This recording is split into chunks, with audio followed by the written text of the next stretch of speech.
Bom dia, Amazônia. Então, vamos dar início à apresentação da nossa aula de hoje aqui em Belém. A segunda aula vai ser lá em Maranhão. Então, bom dia a todos. Houve um pequeno atraso, que nós estamos com um problema de engarrafamento aqui na pista que dá acesso ao museu. Mas eu queria agradecer primeiro o doutor Eniel por aceitar o convite. O doutor Eniel é pesquisador da Embrapa e ele vai ficar à vontade.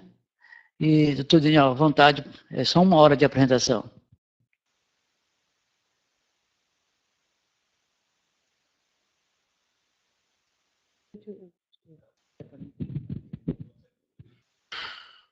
Bom dia a todos, é um prazer estar aqui mais uma vez para falar sobre sementes de espécies arbóreas.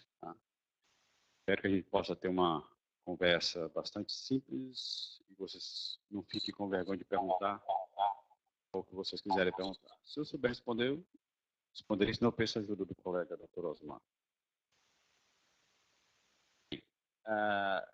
Vocês já devem ter visto falar na disciplina de vocês sobre conservação material genética. Você conservação in situ, conservações em áreas protegidas, no caso das florestas nacionais. Nós estamos falando apenas de espécies arbóreas. A vantagem desse tipo de conservação é que elas ocorrem naturalmente.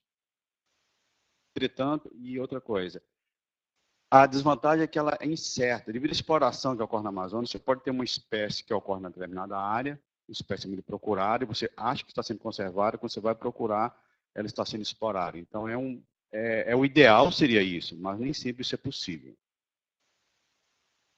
E a conservação in situ, que é fora do local de ocorrência da espécie. Geralmente, o que se conserva são as sementes. Também se conserva estacas, pólen, etc. Os custos, a vantagem é que os custos são baixos para conservar as sementes. A desvantagem é que nós não conhecemos muito pouco sobre a semente dessas espécies para fazer essa conservação. E vocês vão ver que não é tão simples assim como parece. Pega a semente e armazena, não é só isso. Existe uma série de procedimentos que tem que fazer para que isso possa ser realizado. Primeiro vamos ver um pouquinho sobre a importância de conservação da semente, importância da semente. Quando eu faço conservação da semente, eu tenho que pensar que eu estou conservando a variabilidade genética das espécies. Qual a importância disso? É importante para você pensar em programas de melhoramento. Se nós não tivermos variabilidade, não podemos fazer melhoramento. E também você ter semente para recuperação de APP, reserva legal, uso diverso, silvicultura, etc. e tal. Bem, nós estamos vendo aqui um milho muito bonito, né? Mas esse milho nem sempre foi assim. Um exemplo que eu vou dar para você da importância de você ter essa conservação de semente de várias espécies. Aqui está um milho que é praticamente o que se cultiva hoje no país, no mundo todo, mas nem sempre ele foi assim. Você pode ver que milho de diversas cores, até milho preto existe. Tá? Então, isso é importante para os programas de melhoramento. É nesses materiais que muitas vezes os melhoristas vão procurar variabilidade genética para inserir, para testar a doença, para obter material resistente, melhor produtividade, etc. e tal. Para que se tenha isso, alguém pensou em conservar as sementes há muito tempo atrás. Então, essa é a importância para o melhoramento. Então, você vê que esse milho preto é importante, a produtividade dele muitas vezes é pequena, mas ele pode ter higiene que pode auxiliar nos programas de melhoramento. As espécies florestais é a mesma coisa. Embora você não tenha tanto melhoramento hoje, basicamente no Brasil, praticamente o eucalipto que é melhorado, mas é importante conservar todas as diversidades genéticas que existem das espécies. Entretanto, para você tirar uma semente da natureza, como vocês estão vendo ali, e levar para a conservação, tem um longo caminho a ser percorrido. Não é tão simples como parece. Tá? Então, vamos começar a falar para vocês. Bem, falar sobre coleta de sementes. Onde coletar a semente? Primeiro, saber onde as espécies ocorrem. Onde acontecem formações? Muitas vezes tem formações nos herbários. Você vai nos herbários, não significa que elas ainda estejam lá de acordo com o material do herbário, mas ela pode estar lá. Pode ser que 1900 e pouco, alguém coletou uma amostra de uma espécie X no ambiente tal, e chega lá, não tem mais nem aquela floresta, hoje é só pastagem, ou capoeira, seja lá o que for. Mas já é um indicativo onde você pode encontrar as espécies. Quais espécies serem coletadas para fazer a conservação? Saber quais espécies que se há algum interesse específico sobre uma determinada espécie, ou se eu posso conservar todas as espécies. O ideal seria conservar todas as espécies que existem, mas, geralmente, a gente parte daquelas espécies que são economicamente mais importantes em um determinado momento. Tá? Outra, como proceder à coleta de sementes? Então, nós estamos desde a coleta das sementes até o armazenamento das sementes. Ou seja, vários passos, você tirar a semente, como eu falei, da copa da árvore, ou no chão, na floresta, e botar no armazenamento, tem um longo caminho a ser percorrido. Bem, eu posso coletar semente na copa das árvores, pode ser com esporo, os rapel ou peconha. Isso, vamos ver cada um método aqui. Então, eu preciso verificar, fazer algumas análises antes de você começar a subir numa árvore. Ver se a árvore não está podre. Eu tenho que limpar a base da árvore para a semente cair, eu poder localizar a semente, né? Analisar a subida, às vezes a árvore é tortuosa, é meio problemático se fazer essa subida. Enfim. E, às vezes, também é muito importante um binóculo muito bom para você ter uma visão da copa da árvore. Você subir numa árvore de 30 metros de altura, chega lá e não ter semente, você perde quase a manhã toda.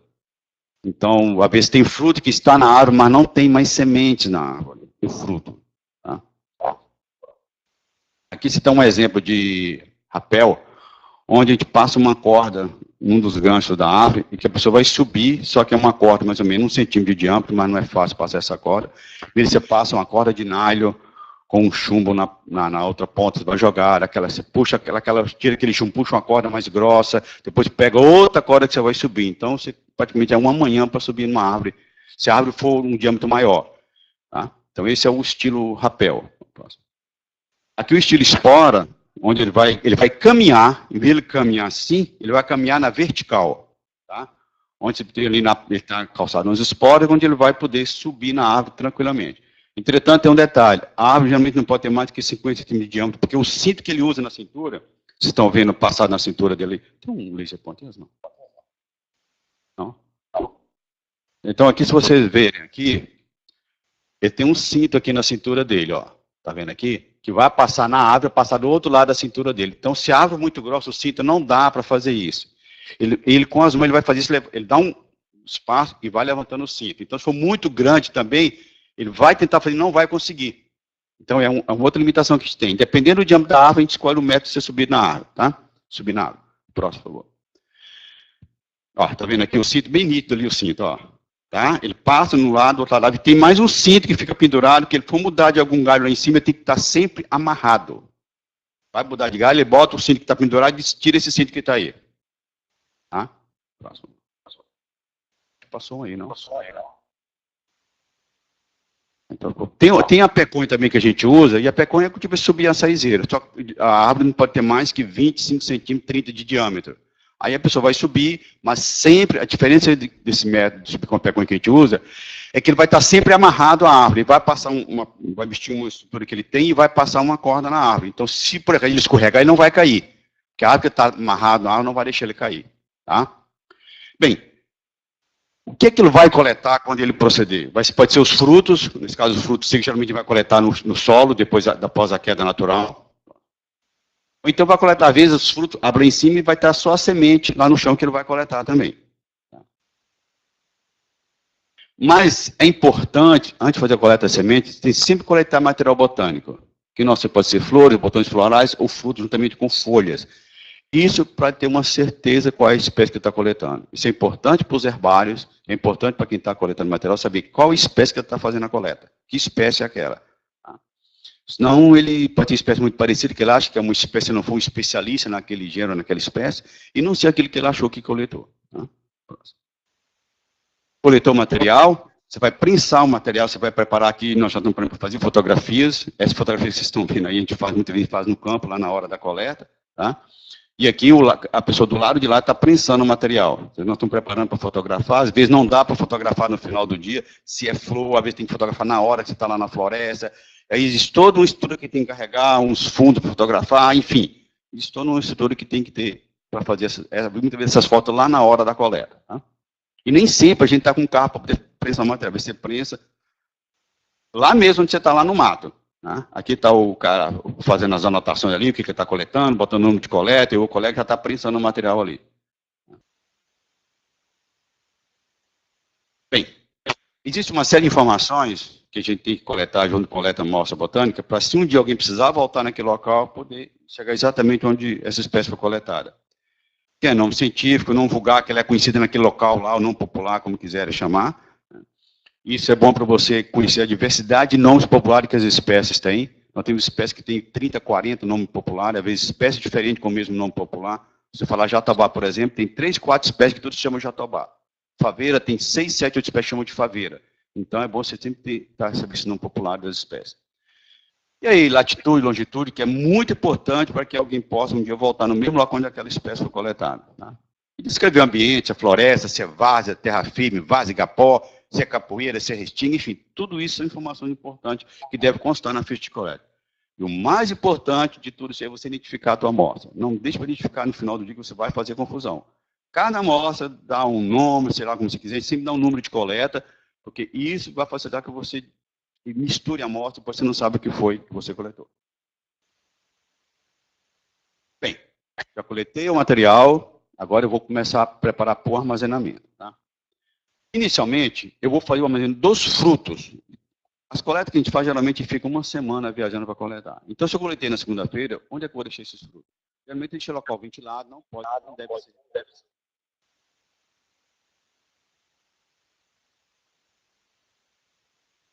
Eu vou fazer o beneficiamento desse. Nós recomendamos que procure se evitar temperaturas, espécies, a gente exporta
Normalmente as pessoas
Alô, teste.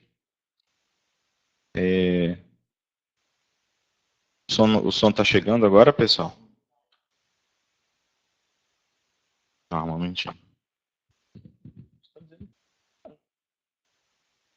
Pode ser que tenha dado algum problema. Pode continuar. o slide aí mesmo.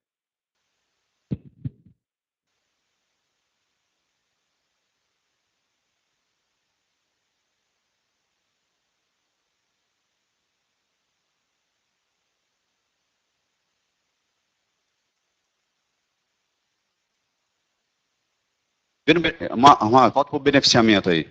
Isso. Tá?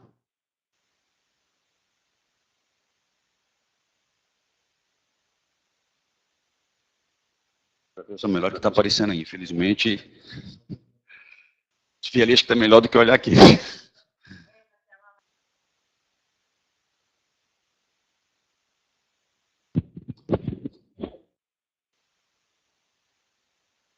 Tá?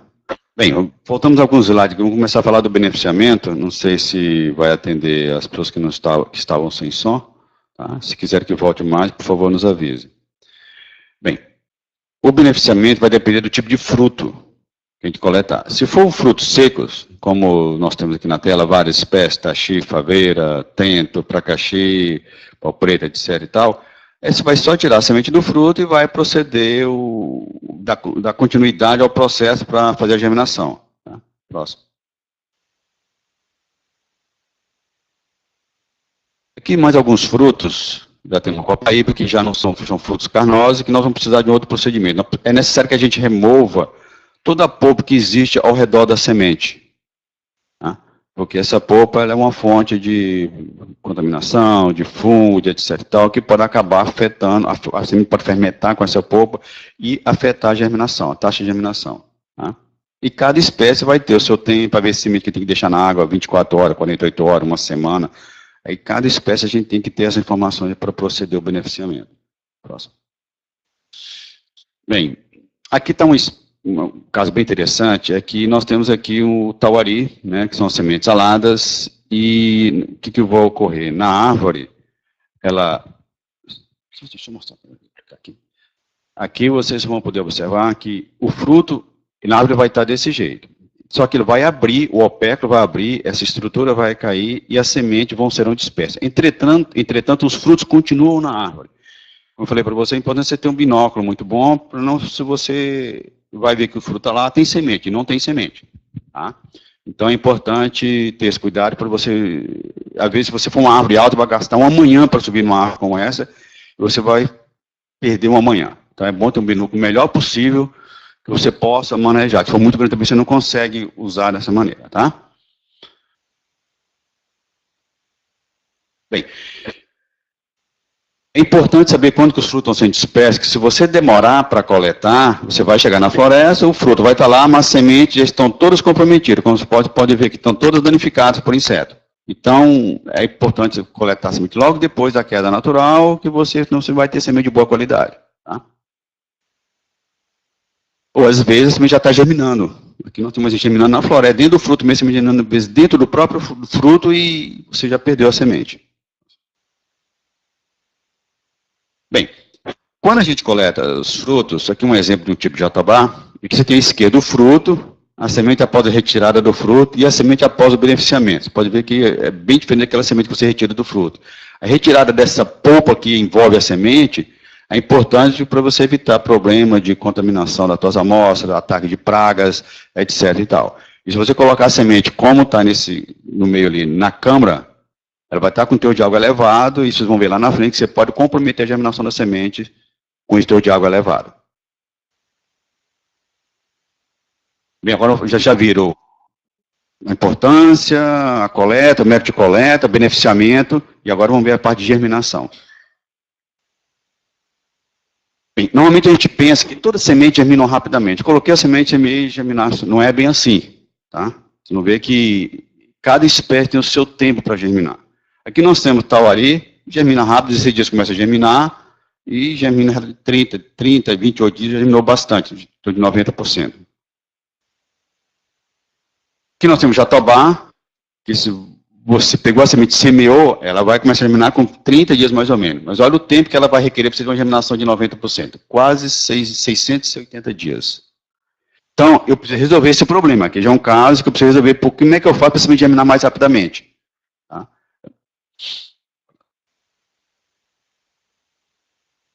Aqui, maçaranduba, né, que começa com 140 dias praticamente, e vai germinando bem lentamente até quase 300 dias.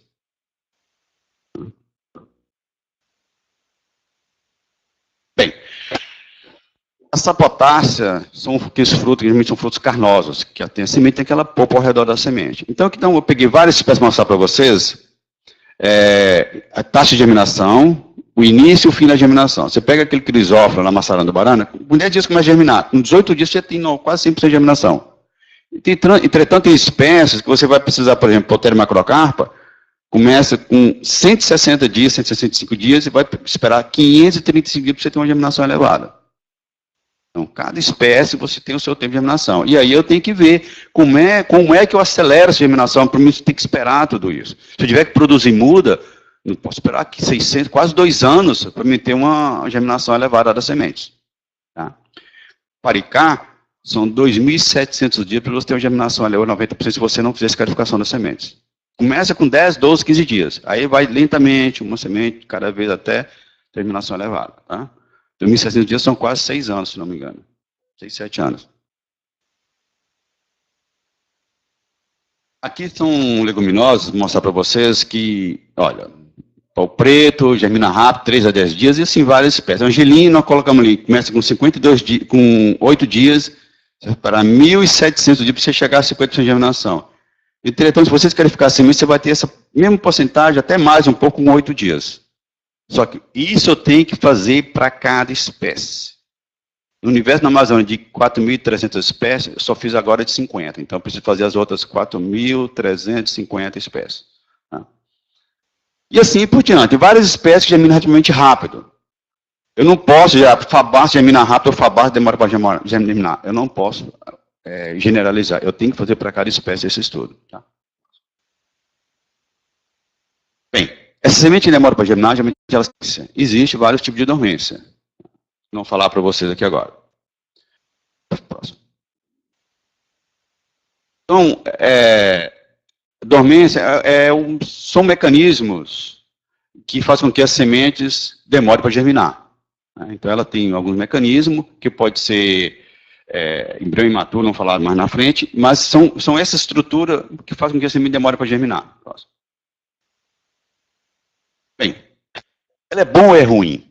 Se nós analisarmos para a espécie cultivada, ela vai causar uma germinação baixa e desuniforme, então ela é ruim. Porque se nós tivéssemos uma soja, dormência na soja, como é que você fazer colheita mecânica de soja, ou de milho, ou de grandes culturas? Seria impossível proceder. Você vai ter sementes maduras, sementes imaturas e sementes ainda em formação. Então é necessário que para as espécies cultivadas isso é um problema. E além do mais, quando a semente fica muito tempo exposta na natureza lá, ela pode ser atacada por micro-organismos do solo, inseto, fungo, etc. e tal. Então, por isso que deve se plantar, quando já sabe qual é o procedimento para quebrar a dormência. Tem uma germinação rápida e uniforme. Você tem todas as suas plantas uniformes. Próximo. Bem, para as espécies silvestres, que é no caso da maioria das nossas espécies arbóreas, a semente vai germinar quando tiver as condições favoráveis. Né? E essa germinação parcelada vai assegurar a sobrevivência das espécies. Vamos germinar uma hoje, mas isso aqui teve um problema que a formiga cortou a planta. Então, daqui a pouco vai germinar mais uma. E assim por diante. É um processo que as espécies têm para assegurar a sobrevivência dos seus descendentes. Tá? O milho talvez tivesse isso, a soja talvez tivesse isso. Só que o processo de melhoramento ao longo dos anos, o homem foi fazendo melhoramento com aqueles materiais heterogêneos que vocês viram lá atrás, e isso foi excluído. Fazer com que conduzisse as sementes, as culturas, para o caminho que ele quisesse. Alta produtividade, sem problema de dormência, etc. e tal.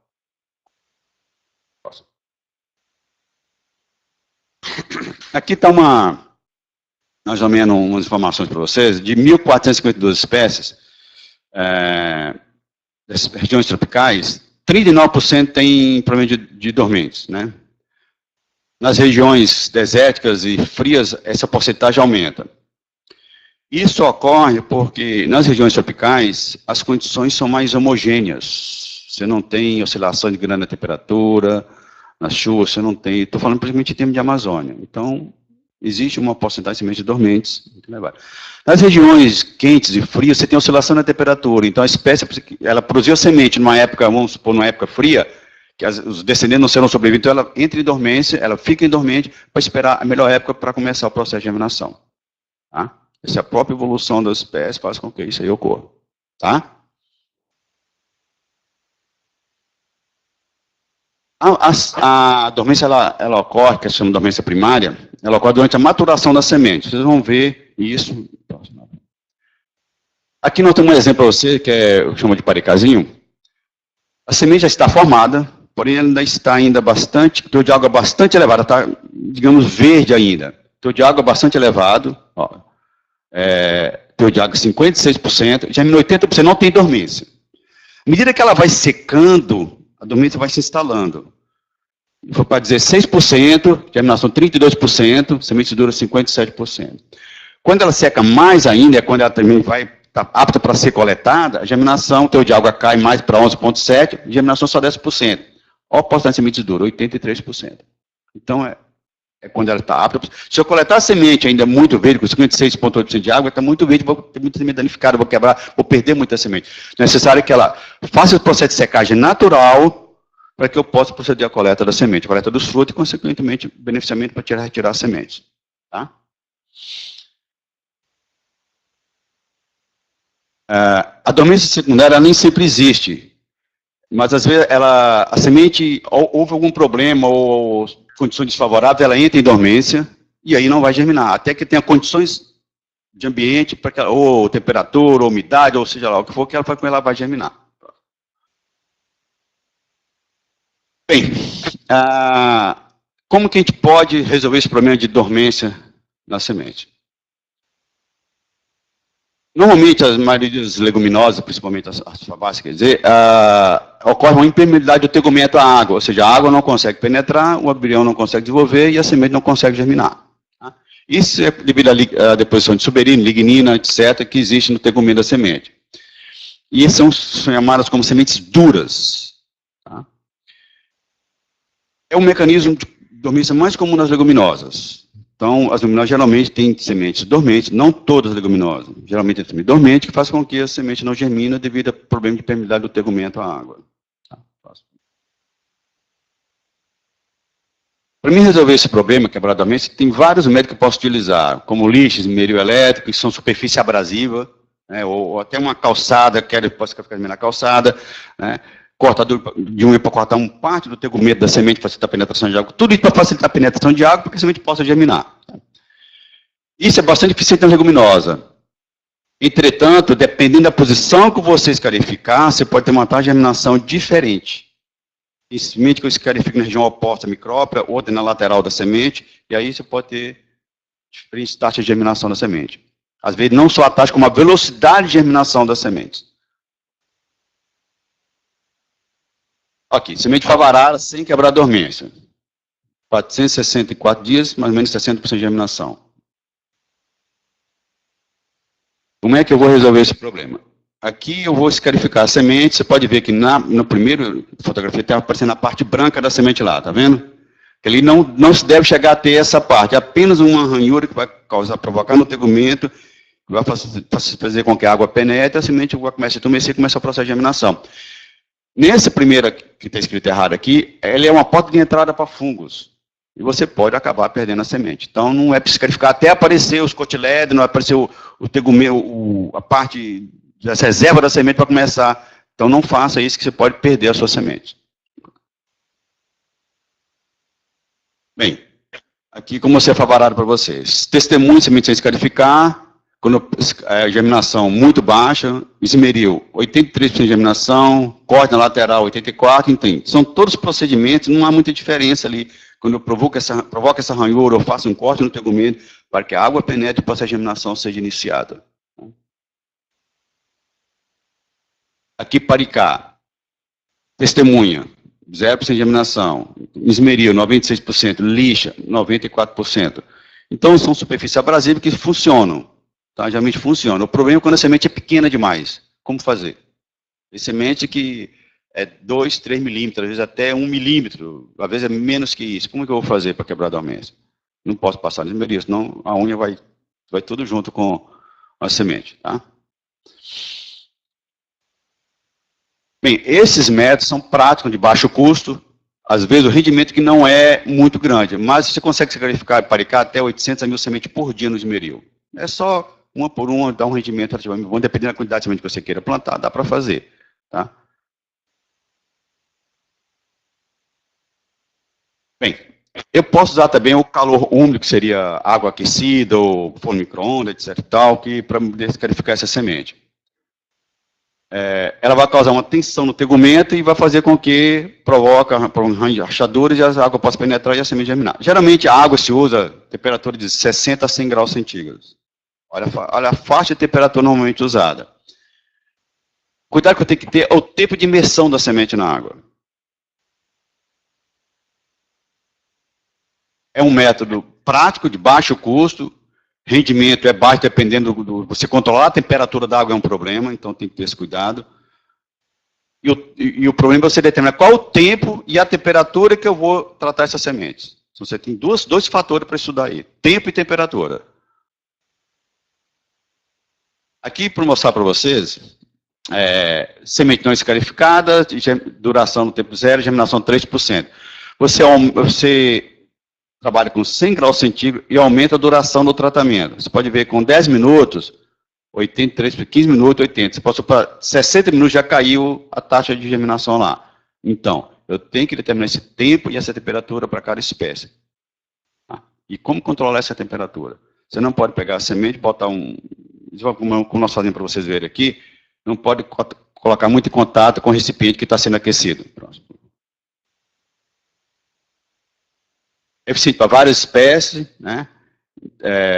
O ácido, pode usar o ácido também. No caso da água, a gente bota num saco de nylon e coloca na água aquecida, fica com um termômetro controlando a temperatura da água. Se chegou a 80 graus, chegou a 80, eu desligo o fogo e estou monitorando a temperatura. Começou a baixar, você liga o fogo novamente. Né? A gente não tem um equipamento que mantém a água naquela temperatura ideal. A gente ainda está engatinhando ainda nessas áreas, mas é assim que a gente faz. 100 graus, mas você nunca pode botar a semente no fundo do recipiente. Tem que ficar suspensa, né, para que ela possa ser um escarificado mais uniforme. Bota sempre em saco de nylon, ou então naqueles crivos que a gente usa. Bota o crivo na água quente e coloca a semente lá dentro e fica monitorando a temperatura da água. Tá? Ácido também é bastante utilizado. Geralmente é o ácido sulfúrico, né, que a gente usa para quebrar a dormência da semente. Entretanto, tem um problema. O ácido sulfúrico é difícil, não é muito fácil para comprar, porque devido ao problema das drogas, a gente compra o que Embrapa compra, mas chega lá para comprar sulfúrico, não vou te vender. Né? Então, é um problema. E outra coisa, o cuidado tem que ter para manejar o ácido, tem que ter proteção, EPI individual para evitar queimadura, etc. E tal. Tá? Bem, como que nós fazemos? Aqui nós já sabemos mais ou menos que quantidade de semente eu vou usar para número X de sementes, eu faço um cálculo, coloco água, geralmente cobriu a semente, no máximo meio centímetro acima da semente, é suficiente. Os trabalhos geralmente não falam a proporção de ácido para número de semente, geralmente não tem. Se você colocar muito ácido, vai ter, por exemplo, eu coloco essa quantidade de semente num litro desse de ácido. O poder corrosivo é muito grande. Se eu reduzir a quantidade de ácido, o poder corrosivo vai ser menor. Então é bom não colocar muito ácido, você está desperdiçando, é um negócio que não é de fácil comprar, e você sempre dizer, olha, eu usei tantos ml de ácido para tantas sementes. Né? E dependendo do tamanho da semente, pode ter uma variação muito grande, né?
Teste de áudio.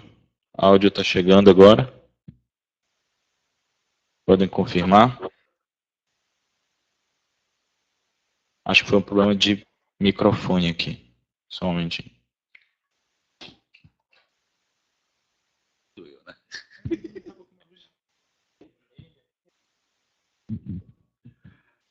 Bem, vamos dar continuidade, então.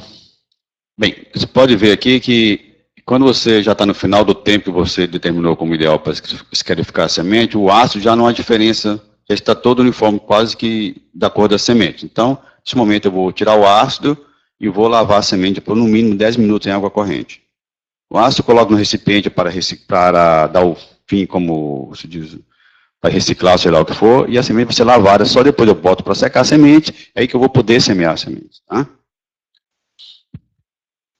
Bem, aqui vocês têm várias espécies e o tempo de duração da escarificação em ácido sulfúrico, tá? E a taxa de germinação. Você pode ver que Paricá, por exemplo, esquizolóbio amazônico, 60 minutos é o tempo ideal, 92% de germinação. Você pode usar a lixa ou o esmeril, vai ter a germinação semelhante, né, e nem se precisar usar o ácido sulfúrico. Tem das opções, você escolhe aquele que for mais conveniente para usar. Geralmente nós usamos ácido quando as sementes são pequenas, que não tem como segurar para escarificação, e aí é obrigado a usar ácido ou outro método qualquer.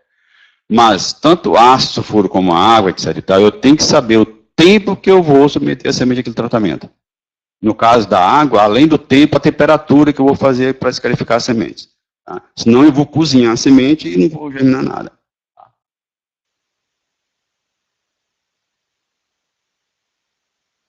Bem, a vantagem é que você pode usar para várias espécies, a duração do tratamento é pequena comparado com outros métodos, e o ácido pode ser reutilizado várias vezes. Entretanto, quando eu passo a reutilizar o ácido, o meu tempo para tratar a semente deve ser maior, porque o poder corrosivo dele já está menor.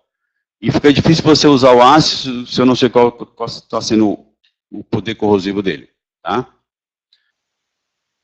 Eu tenho que ter, por favor, volta lá, amigo. Implica em risco para o usuário, né? A semente pode sofrer danos devido à escarificação muito intensa, você vai matar a semente, né? E, como eu falei para você, a dificuldade de adquirir o ácido. Então, são um problema que a gente tem para poder escarificar com ácido sulfúrico. Mas é um método muito utilizado, tá? Mas a gente, sempre que possível, utiliza outro método, água aquecida, ou superfície abrasiva. Às vezes o rendimento é menor, mas você tem uma eficiência, não tem tanto problema de risco para quem vai fazer o procedimento. Também tem espécies que têm inibidores, que faz com que a semente não germine. Pode ser no fruto ou na semente. E geralmente a polpa faz com que a semente não tenha problema de germinação. Um exemplo bastante claro é o tomate. É necessário lavar a semente para remover toda aquela polpa para fazer a germinação da semente. Tá? E geralmente frutos carnosos, por mais que não tenha inibidores, mas a gente deve fazer a remoção dessa polpa para poder, antes de semear, fazer a semeadura da semente. Porque essa polpa é fonte de contaminação, é fonte de fungos, insetos, e vai ter problema de germinação da semente. E essa polpa, ela tem uma missão muito importante. Geralmente, as sementes que têm polpa são sementes que não podem ser desidratadas a um valor muito baixo. Então, aquela polpa faz com que mantenha a semente umedecida e faz com que a semente não morra. Tá?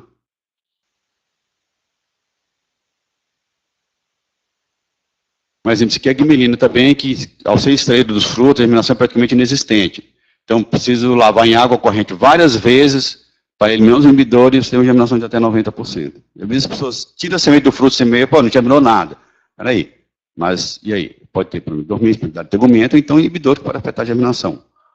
Outro problema que também nós temos por favor, outro dormência que não está aqui, mas é bom ressaltar para vocês, do embrião imaturo.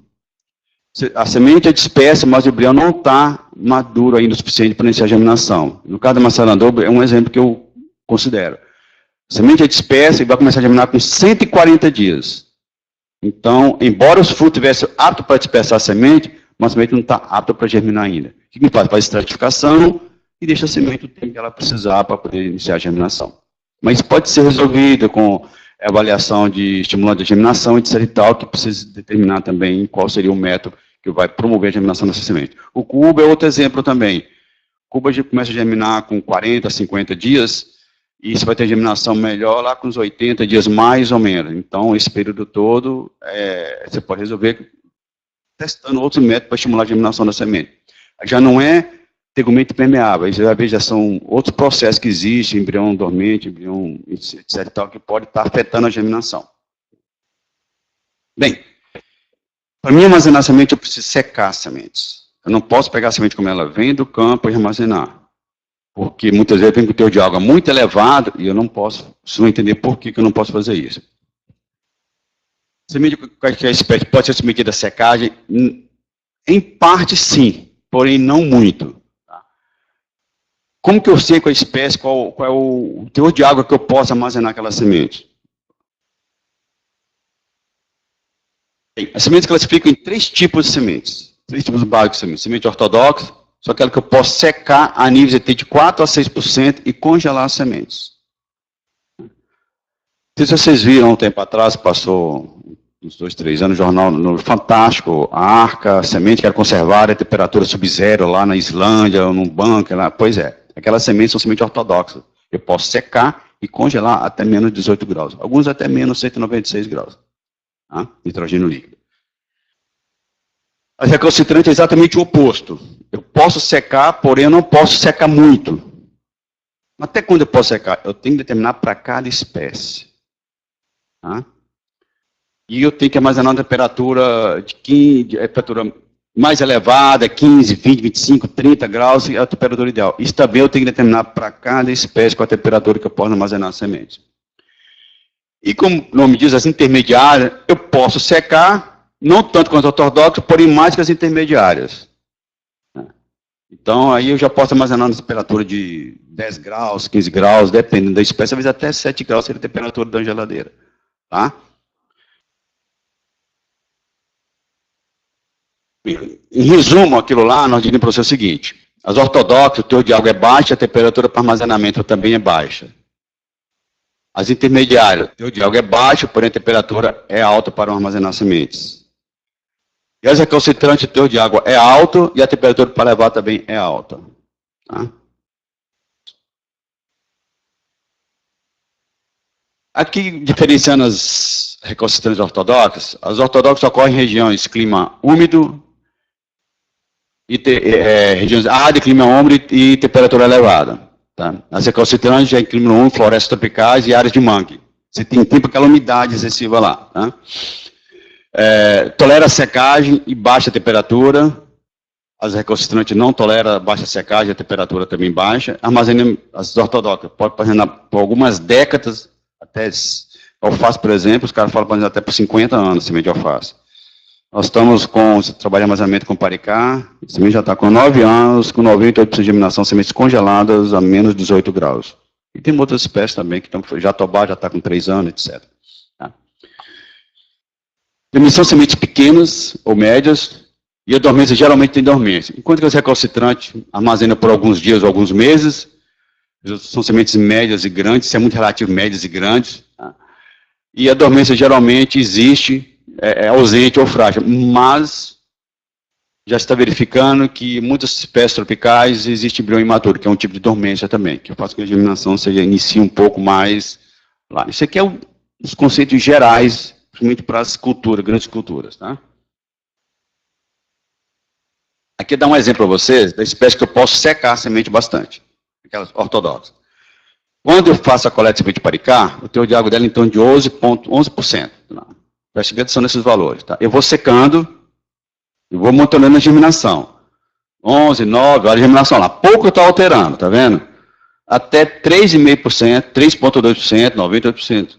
Aí eu pego essas sementes, congelo por 3 meses.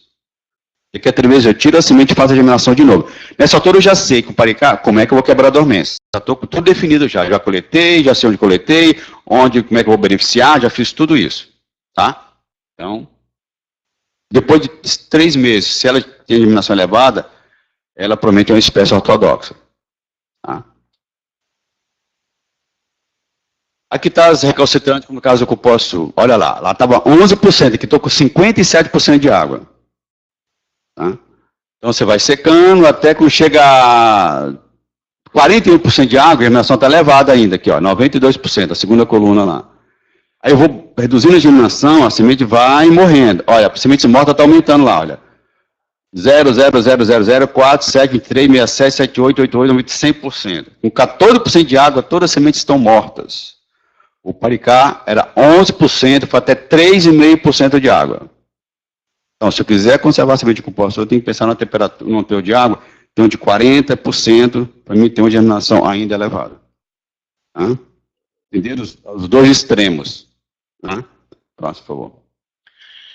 Aqui é palheteira. Palheteira, você pode ver que até 9,7% de água, de está quase 90% de germinação. Tá vendo? Aí eu começo a secar mais ainda, 8,67261, a germinação vai caindo. Então, uma espécie que, se eu conservo ela com 8% de água, 9% de água, uma espécie intermediária. Eu posso secar, porém, não muito. E qual a temperatura que eu vou? Aí você tem que testar a temperatura também. Então, se já sei, vou secar agora, eu vou testar a temperatura. Então, isso tem que ser feito para cada espécie. Hã? Bem, aqui uma definição mais ou menos, já que nós já temos, a espécie ortodoxa, Paricá, Fava-Tanã, Favarara, Angelim Vermelho e Timborana. Espécie intermediária, Cumaru, Tauari ou Cuba. Espécie recalcitrante, Cupuaçu, Castanho do Brasil, Maçanaduba, Acapu, Palpombo e outras espécies mais. Tá? Para toda espécie que eu já fiz a curva de secagem, já sei como ela se comporta à medida que eu estou secando a semente. Tá? Bem, é isso que eu queria dizer para vocês. Espero ter me despertado a curiosidade que as pessoas às vezes pensam que qualquer semente eu posso colocar na geladeira. Não faça isso. Na dúvida, semeie logo. E não é bem assim. A pessoa coloca o poço, eu botei na geladeira, como é que germina a semente? Não vai germinar. Já era a semente. As pessoas às vezes não têm esse conhecimento e acaba fazendo coisas. Não está muito correto, tá? É isso, tá?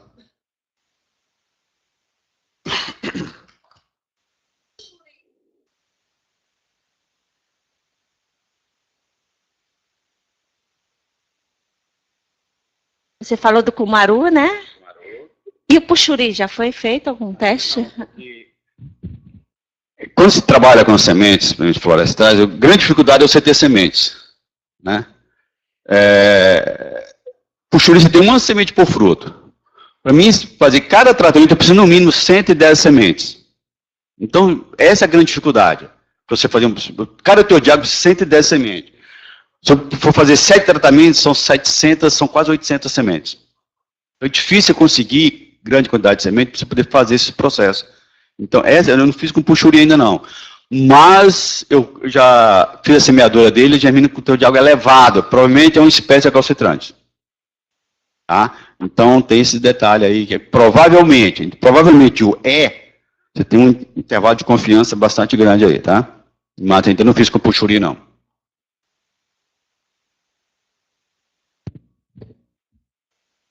Bom dia. Eu gostaria de saber quais os principais cuidados, se existe algo mais restrito em relação às sementes que são bem pequenas. Sementes pequenas, por exemplo, semente que chama de goiaba de anta, a semente é do tamanho da ponta no alfinete. Você manejar uma semente dessa, é ruim, você tem que... Por exemplo, quando eu faço minha semeadura, eu uso areia e serragem, que eu faço um cozinha meio com esterilizada para semear. Já não posso fazer isso com a semente pequena demais. E eu não vou nem achar a semente no meio da área. Tem que fazer em papel de filtro, já é outro procedimento. Então, semente pequena é ruim para trabalhar. Não que nós não gostamos, mas tem que trabalhar. Mas tem que ter esse cuidado, semente muito pequena, até para você beneficiar. Um fruto tem 7.000 sementes. É muito tamanho da ponta no alfinete. Para você ver a semente, tem que estar com a lupa, estar olhando a semente, para poder selecionar sementes boas, sementes ruins. Semente muito pequena, ruim é isso. E até se vai uma semente dormente, por exemplo, tem tegumento impermeável, você escarificar, aí tem que ser no ácido, tem outro procedimento de fazer escarificação. Não dá para fazer na lixa, no esmeril, superfície abrasiva. Mais alguma pergunta?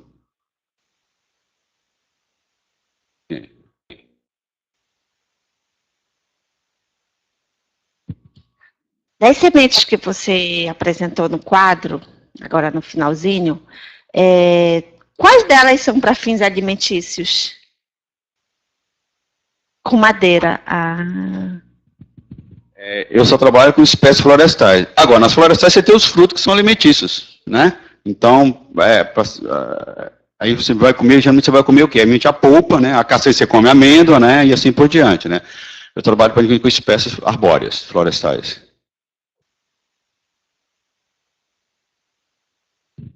Dentro da cultura alimentar, eu tenho observado, por exemplo, o cumaru, o puxuri, esses pesquisadores, gastrônomos da área, eles têm aromatizado, né? Por exemplo, bebidas com as sementes de cumaru e o puxuri, né? Por isso que eu fiquei curiosa aqui para... Mas tenha cuidado com isso aí, porque isso pode ter problema, dependendo da quantidade que se usar, né? Principalmente o cumaru, tem trabalhos que mostram um problema mais sério de uso de semente de cumaru como aromatizante. Eu acho válido isso aí, ter para tudo, mas vamos devagar com a dor, porque o santo é de barro. Tá? Tem que ter cuidado. Mas eu acho que tem muito potencial. Aromatizar tem muito potencial, essas espécies nossas aqui. Puxuri, o pracaxi, que extrai óleo também, um óleo muito perfumado também. Tem muitas espécies que têm potencial para uso diverso. Falta é pesquisar. Como eu falei para vocês, são 4.400 espécies arbóreas na Amazônia, né?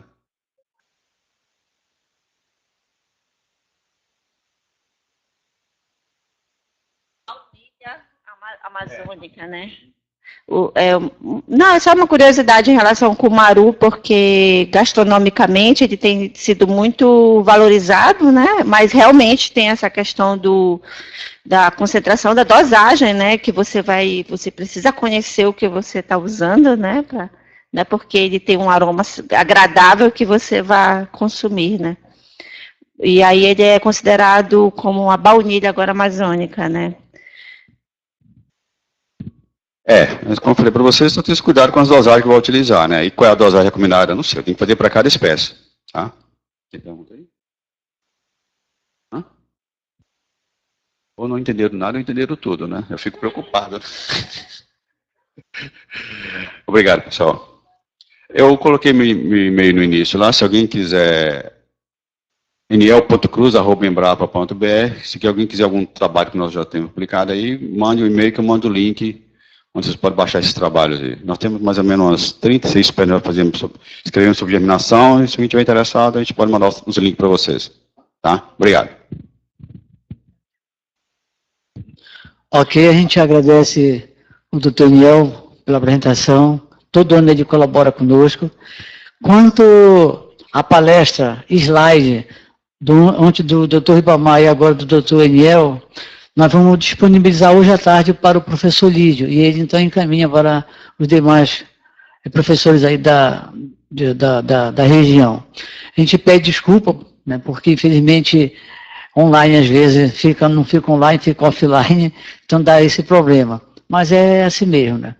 Então, de qualquer maneira, a gente agradece e agora a gente vai aguardar a segunda aula. Ok, gente? Bom dia a todos.